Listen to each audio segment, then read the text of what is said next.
Kidding. No, well, thanks for your patience. It's great to see you at that in-person event. Was it 2 weeks ago, 3 weeks ago now? Yeah.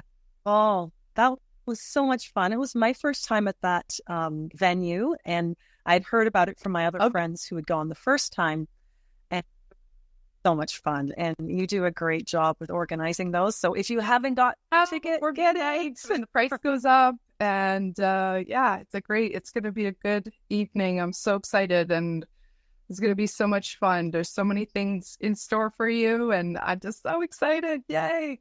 All right. So let's get right into this. Lisa, first of all, thank you so much for joining us this evening. It's such an honor to have you here. I'm just blown away by all of the things you've done, and the books, volume 1 and 2. I actually have volume 1 in my house. Oh, that's awesome. I didn't even know you had it. Oh, hello, Serene and Sarah, who are both friends of mine joined. Oh, thank you. Yeah. I'm so happy to hear that. I need to get my hands on volume 2. I'll get there, though. We'll arrange it. Don't worry, I can even the next live event. Actually, you know what? That's how I got volume 1 was Louisa Tech. She came to my networking event. She had a few copies with her. I was like, yeah, I want one. Oh, yeah. I'm so happy. I got an autograph too, so that was great. Fun for us as authors as well. I have to say that's one of my favorite parts of being, involved in this industry is that, you get to actually not only put your words out on page, but then, having a signed copy is the thing. And so it's really, it makes it really fun for us. And yes, Serene, you're going to get your signed copy when we see each other for sure. She said, "That's incredible." I need my signed copy. So like 39 women. That's just wow. That's a huge accomplishment. Thank you. Christina, it didn't start out with the intention of doing 2 books. I may have shared this with you before, but just for the audience's sake, I had signed up to do 1 book with 20 women max. Like even 20 sounded like a lot to me.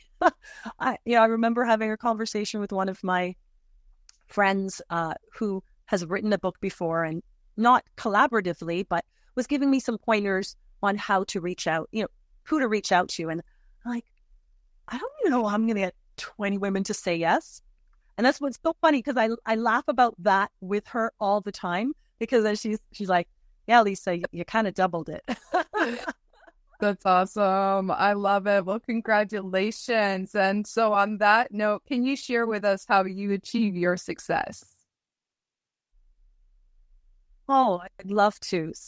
I think reflecting back on the past 2 years, which is really how long it's been since conception of these ideas to actually bringing it to life, right? And we launched last fall in October. Both volumes 1 and 2 came out on Amazon in October. But, it was a lot in between point A and B. And I can certainly point to a few things at the outset that helped me to lean into this project and then ride the waves of momentum. And one was listening to my gut, to my inner compass, if you will. We have so many names for it, but the very first project that I ever wrote on, which was a friend of mine invited me to write in her book called Women Let's Rise, my chapter was entitled Trusting Your Intuition. And really that has been my mantra. And it's something that I live and breathe by. And I remember after Women Let's Rise came out, I started getting all these inklings, these nudges, if you will. And then it became clear as day, images, words, ideas about how we share our light. And what came to me was, as women, how do we shine our light brightly when we've lost touch with who we are at our core? And that happened to me so I could speak from experience, because I had just gone through the ending of a 20-year marriage, which is never something you sign up for. However, that's how the cards were played. And, I I'm able to look back on that painful time in my life now and see that there was so much purpose in that pain, because that's how writing found me. I don't feel I found writing. I feel it found me and used me as a vessel to also help other women. Oh, it's to so find beautiful. And thank you for sharing that with us. It's so, so inspiring. And I know like journaling is a thing, like, oops, but when we have all these emotions and we don't know how to process, it's writing it out. It's very therapeutic. 100%. Yeah. Yeah, And I even heard, because I'm not a fan of my own handwriting, I don't, but I heard actually the act of writing like on paper with your hand actually slows your thoughts down, because you write as fast as your thoughts. Oh. That's why I don't like writing. It's so interesting. I am not a fan of my handwriting anymore. I used to have really nice handwriting. I don't know what point it went astray, but I can understand what you're saying completely. I've heard that, the act of writing itself does give you this breadth, this ability to see your thoughts as they fall onto the page. And so, although many of us, of course, use apps, devices, notes on our phone, any digital resource, there's so many available. It's just the actual handwriting process is something to be really lean into. And journal writing is one of those ways. Oh, Sarah, thank you. I'm just reading the comments. Using your intuition is massive in the creative process. 100%. Thank you. Thank you, Sarah, for saying that. I am blessed to have you in my life as my mentor. Right, so. Too. When I was walking around, I had the chance to. Yeah. Right. You asked about. Awesome. Okay. I wanted to ask you another question. So can you share there's the two books, that's just incredible, but can you share your biggest wins in your business, your career, anything you want to share with us? Oh, wow. That's a great question. There are a lot of things that I can point to as proof, if you were. We talk in our businesses and of course being on social media about social proof and about having the ability to say, these are the things that I've accomplished. And although the physicality of holding up my books, and this is my newest one, by the way, I really, it's my fourth book, Christine. And so, I would start with these as my babies, as it were. I feel like, with these two, I give birth to twins. You gotta know that deal. And then with these ones, which are books 1 and 4, so much has come full circle. And I feel one of my biggest wins is learning a lot about myself. I really became a student of knowing myself intimately. And by that, I mean peeling back the layers of the various things that have held me back over the years, whether they were external or internal. There really is a way to break through that noise. And I found that writing is such a cathartic process. And it has allowed me to do that at a rate that I don't think I could have done without it being in my life. And then, of course, a huge win is to turn around and share that skill, because I think it's a skill we can all learn, and bring that to others' lives who can then write their stories and impact and have a ripple effect on their own. It really is a beautiful progression. Oh my gosh, that's amazing. Love that. So beautiful. Thank you so much. That's amazing. And congratulations on that newest book. I had no idea. It really, oh my goodness, it really just kind of, crept up because I was working very diligently on the two that launched last fall, I wasn't even sure I was going to meet the deadlines for this one. And so now that it's out, and my story that I share in here is extremely near and dear to my heart. It's my immigrant story of moving from the beautiful, idyllic island of Jamaica to a harsh, cold climate here in Canada in the middle of winter at 7 years old. And how that shaped the trajectory of my life going forward. So it's a very meaningful gift for me to have that. I can't wait to get my hands on it. I'm so excited to read your story. That's amazing. And what inspired you to write this one? Well, this one has been something on my heart for such a long time, and it wasn't a story that I felt would fit into just any volume or any book. It needed a particular place to land and to breathe and to have its voice, because our stories they're so impactful and so personal, but they're not always you're not always actually aware of when you can access those truths until you feel it in your bones. And that's where I come back to the idea of intuition. So I knew that it wasn't a story that I wanted to share in my two books, in Uncover Your Light. I'm thrilled with the ones I shared there. But when my friend Lola asked me about writing in her book, and that it was all women of color who were writing their stories and amplifying their voices in this collective, it's like, ding, ding, ding.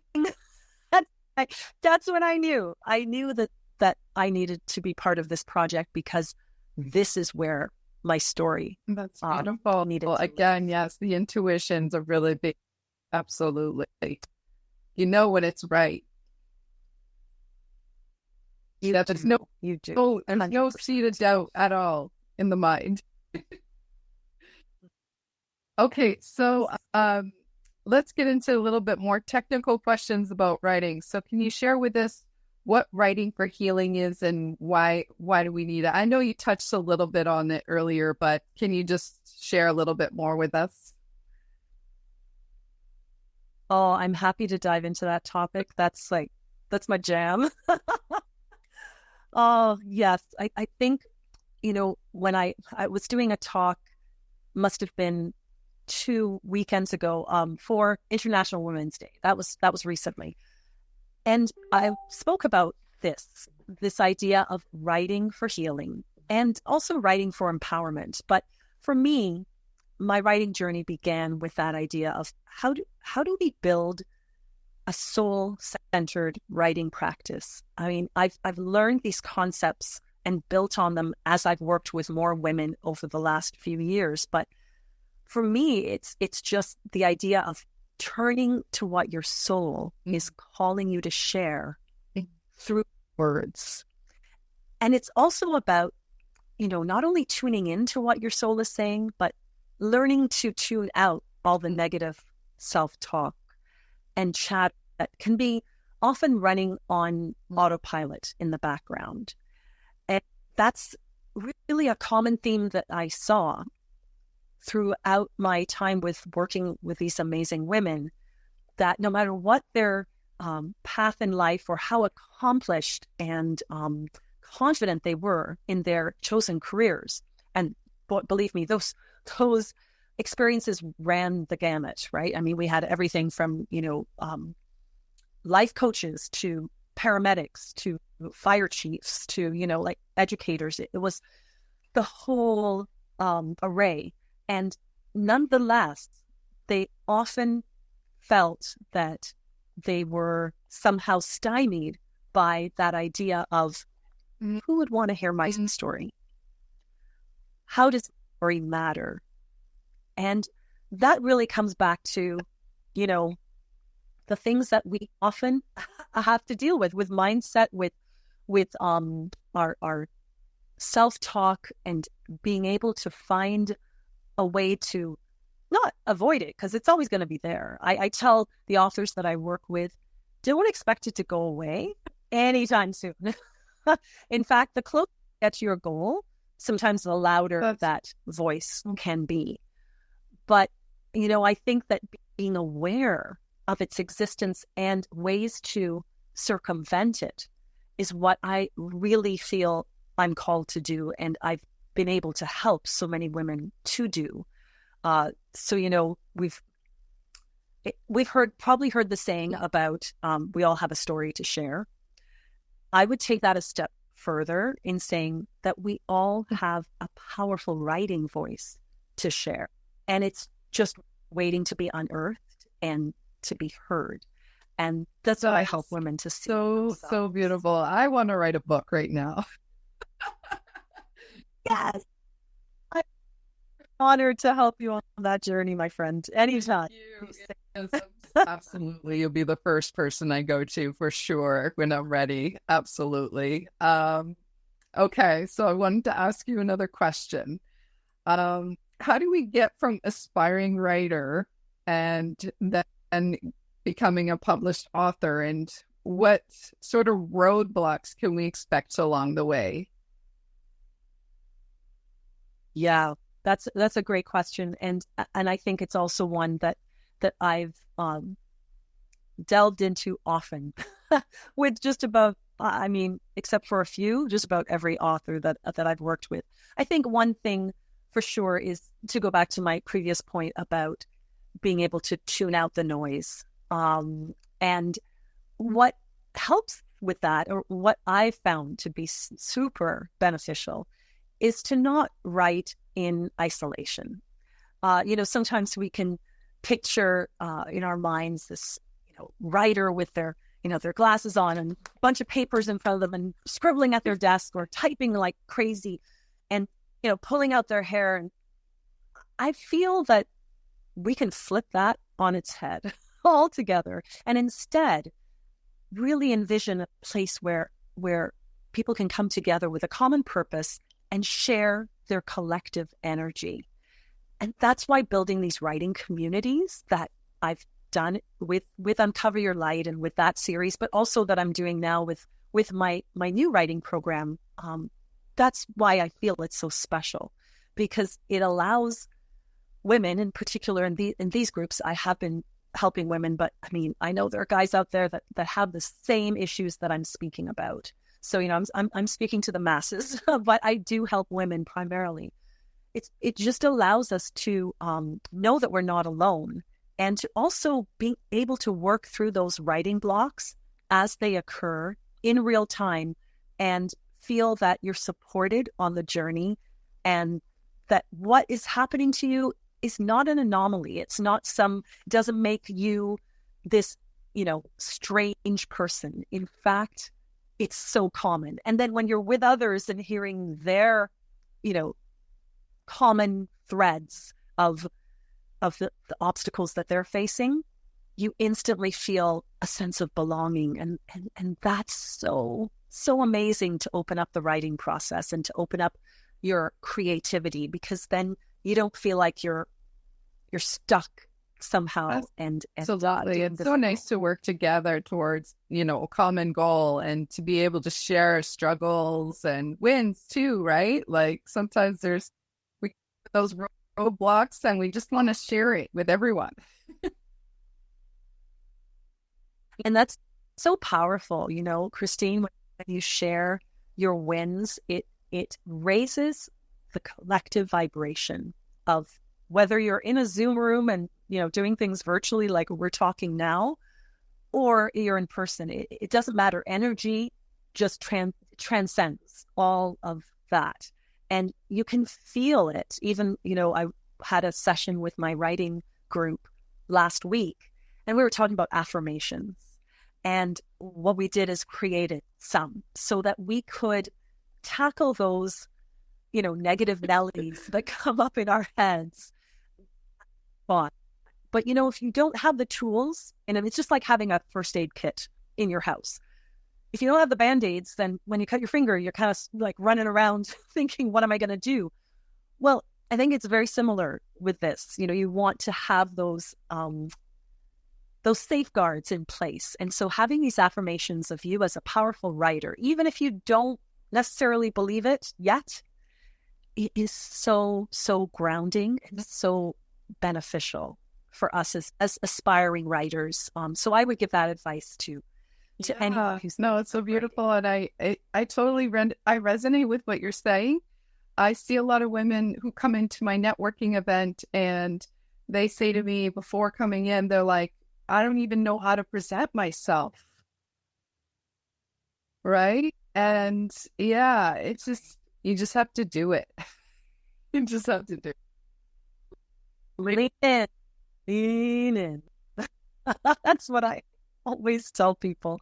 Yeah, it does reap benefits when you move out of your comfort zone, and what you're describing, Christine, of what women have said to you, and you help them with that to feel comfortable, whether it be in a Zoom room or in person. You're very gifted at that, just making people feel at ease. And I feel that my gift too is helping women to find ease with their words and powerful they are. And we need them. Like, we need that light more than ever. And like, part of coming into a networking event too is like writing that little blurb about yourself and putting that, into the chat. But like, that's what you help women with, I think being able, and you, like you said, those roadblocks that come up in your mind as you're writing that, like, I think anytime we're writing about ourselves, it's always so much more challenging than when somebody from the outside is looking and it's like, well, why don't you just say this about yourself? Or what, True. Yeah, there's a lot of vulnerability involved in writing in the cases that we're talking about tonight, whether it be, your intro or a chapter in a book. Both cases and everything in between, you are putting yourself out there and knowing that your words, they have weight and they have permanence. So, that can feel very daunting.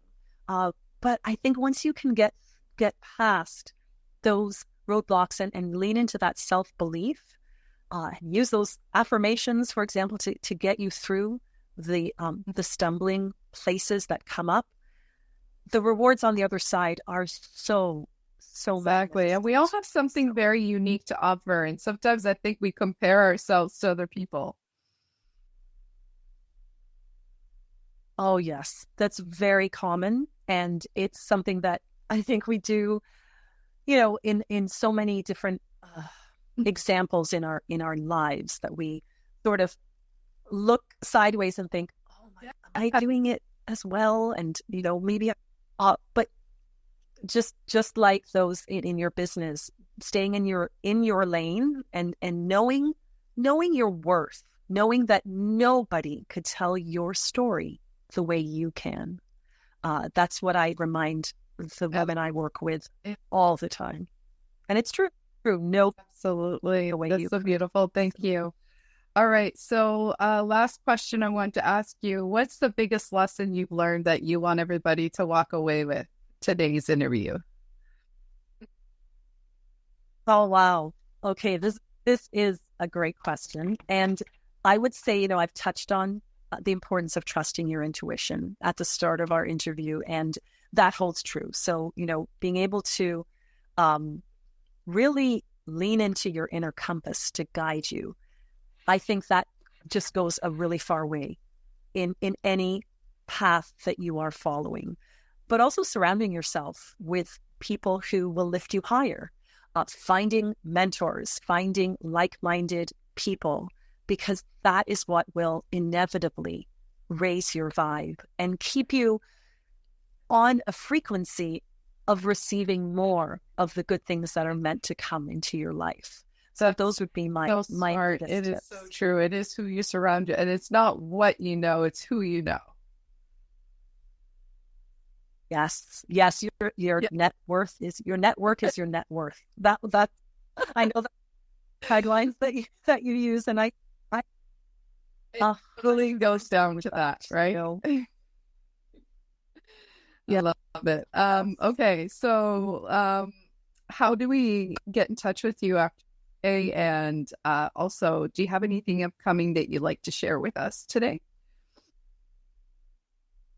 Thanks for that opportunity. opportunity, Christine. Yes, I would love to connect with anyone who is interested in having coffee chats or talking about writing, or just wanting to make a connection, or anything that I share today that you'd like to know more about. And Facebook and LinkedIn, I hang out there. Lisa Pinnock, you can find me under my name.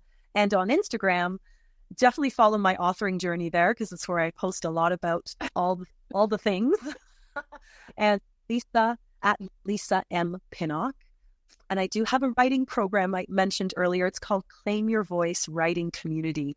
We just started with our first live call last week, so it's not too late to join the fun. And there are incredible women in that group already who are on fire, and just leaning in and putting their hearts on the page. And that's the kind of vibration you want to be around when you're endeavoring to write yourself, so that you don't feel alone. So yeah, hit me up and I will be happy to share the info page. Thank you so much, Lisa. It's an honor to have you here this evening. And I'm so inspired, and thank you. So honored to have you here. Oh, my pleasure. Thank you for asking me, Christine. It was a joy. All right. Well, have a great rest of your night. And thanks to all those who watched the live. Thank you so much. Thank you. Take care, everyone. Bye, everyone. Bye, everyone. Bye, everyone. Thanks for tuning in. If you'd like to join the ranks of inspiring women making waves on this series, or learn more about becoming a VIP member with us, head over to torontoprofessionalwomen.com and get ready to take your career journey up a notch.